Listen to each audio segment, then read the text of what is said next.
Hi எல்லாருக்குமே வணக்கம். இன்றைக்கி நம்ம வீடியோவில் வந்து லாஸ்ட் வீடியோட கண்டினியூட்டி தான். லாஸ்ட் வீடியோவில் வந்து நம்ம simmer pressure, closing pressure, blowdown pressure பார்த்தோம். As well as leak test pressure இது வந்து பார்த்தோம். அந்த வீடியோவில் சொல்லியிருந்தேன். நெக்ஸ்ட் வந்து நம்ம எப்படி மெட்டீரியல் லாஸ் கால்குலேட் பண்ணுறது அப்படின்ட்டு. மெட்டீரியல் லாஸ் கால்குலேட் பண்ணுறதுக்கு நமக்கு தேவையானது என்ன, எமர்ஜென்சி ஃப்ளோ ரேட் வேணும், தென் வந்து டென்சிட்டி ஆஃப் த ஃப்ளூயிட் வேணும். சப்போஸ் நம்மக்கிட்ட மாஸ் ஃப்ளோ ரேட் இருந்துச்சு அப்படின்னா டேரெக்டாக நம்ம அப்ளை பண்ணிக்கலாம். இல்லை நம்மகிட்ட வால்யூமெட்ரிக் ஃப்ளோ ரேட் தான் இருக்குது அப்படின்னா நமக்கு வந்து டென்சிட்டி ஆஃப் ஃப்ளூயிட் வேணும் to calculate the mass flow rate. Okay, இப்போ நம்ம வந்து டிராயிங் ஓப்பன் பண்ணிக்கலாம்.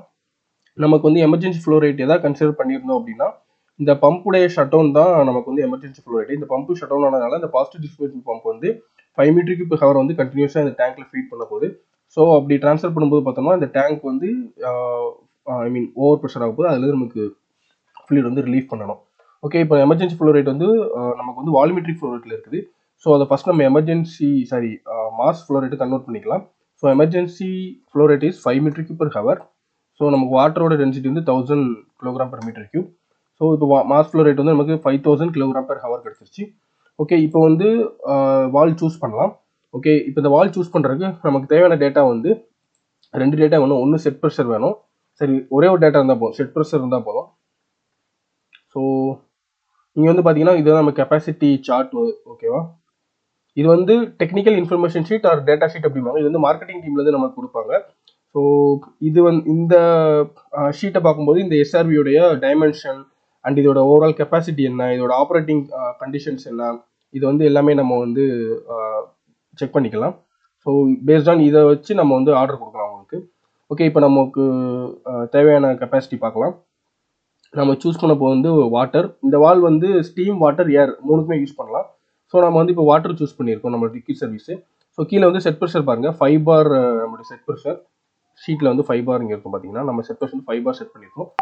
ஸோ நான் ஒரு 5 பாருக்கு வந்து ஒரு லைன் ட்ரா பண்ணுறேன். So from 5 bar I am drawing a vertical line. Okay, is my 5 bar pressure, set pressure. Then இப்போ இந்த 5 பார் ப்ரெஷரில் வந்து பார்த்தீங்கன்னா என்னென்ன சைஸ் வால்வ்லாம் மீட் ஆகுது பார்க்கலாம். DN20லேருந்து DN50 வரைக்கும் வால்ஸ் சைஸஸ் இருக்குது. ஸோ இப்போ நம்ம செலக்ட் பண்ண போகிற இது பார்த்தோம் அப்படின்னா ஆக்சுவலி இந்த DN20லேருந்து 50 இருக்குல்ல, இது வந்து என்பிஎஸ், நம்மளோட inlet outlet pipe size, not RFS size. ஓகேவா, ஸோ RFS சைஸ் ஏரியா வந்து நம்ம ஆல்ரெடி கால்குலேட் பண்ணிட்டோம். அதை நம்ம வெண்டாருக்கு சென்ட் பண்ணிடுவோம். பேஸ்ட் ஆன் அந்த ஏரியா வச்சு தான் அவங்க இந்த சார்ட் நமக்கு சென்ட் பண்ணுவாங்க. Okay, let's go to okay. இப்போ வந்து பார்த்தோம் அப்படின்னா நம்மளுடைய இப்போ என்பிஎஸ் வந்து நம்ம அங்கே என்ன செலக்ட் பண்ணியிருந்தோம். I will open the drawing. So நமக்கு வால் இன்லெட் அவுட்லெட் என்பிஎஸ் வந்து பார்த்தோம்னா இன்லெட் வந்து 1 என்பிஎஸ், அவுட்லெட் வந்து 2 என்பிஎஸ் இருந்துச்சு.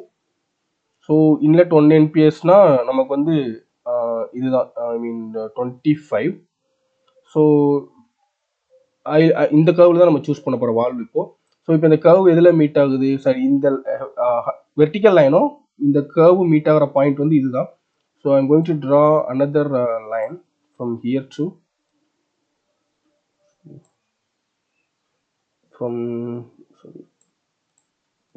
To here. ஓகே, ஸோ எங்கே மீட் ஆகுனா 1000 லிட்டர்ஸில் மீட் ஆகுது.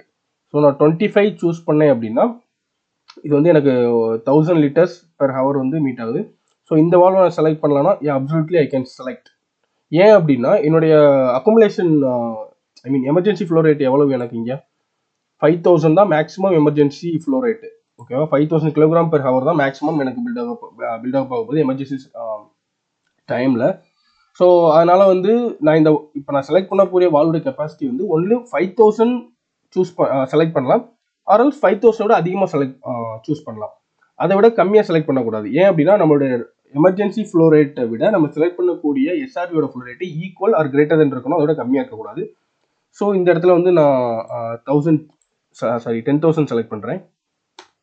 ஓகே, இப்போ வால் ஓப்பனிங் டைம் இன்கேஸ் எமர்ஜென்சி சுச்சுவேஷனில் வால் எவ்வளோ நேரம் ஓப்பனில் இருந்துச்சுன்னா நமக்கு மெட்டீரியல் லாஸ் வந்து எவ்வளோ இருக்கும். ஃபார் எக்ஸாம்பிள் 5 மினிட் இப்போ வால் வந்து ஓப்பனில் இருந்துச்சு அப்படின்னா ஸோ நமக்கு வந்து 833 833 கிலோகிராம் அளவு மெட்டீரியல் வந்து லாஸ் ஆகும் நமக்கு ஜஸ்ட் 5 மினிட் வால்வ் ஓப்பன் இருந்துச்சுன்னா. ஸோ டைம் இன்க்ரீஸ் ஆக நமக்கு வந்து மெட்டீரியல் லாஸும் அதிகமாகும். ஓகேவா? இதுதான் ஐ மீன் இப்போ இன்னைக்கு நம்ம பார்க்க வந்த வீடியோ. ஓகேவா? ஸோ இதில் ஏதாவது டவுட்ஸ் இருந்தால் நீங்கள் எனக்கு ரிப்ளை பண்ணலாம் அண்டு எனக்கு கமெண்ட் பண்ணலாம். இதான் அந்த formula, valve rated capacity into opening time. இந்த ஃபார்முலா போட்டால் நமக்கு வந்துடும். ஓகே ஃப்ரெண்ட்ஸ், வீடியோ பிடிச்சா லைக் பண்ண, கமெண்ட் பண்ண, ஷேர் பண்ணுங்கள். மறக்காம நம்ம சேனலுக்கு சப்ஸ்கிரைப் பண்ணுங்கள். நெக்ஸ்ட் வீடியோ பார்க்கலாம். பாய்.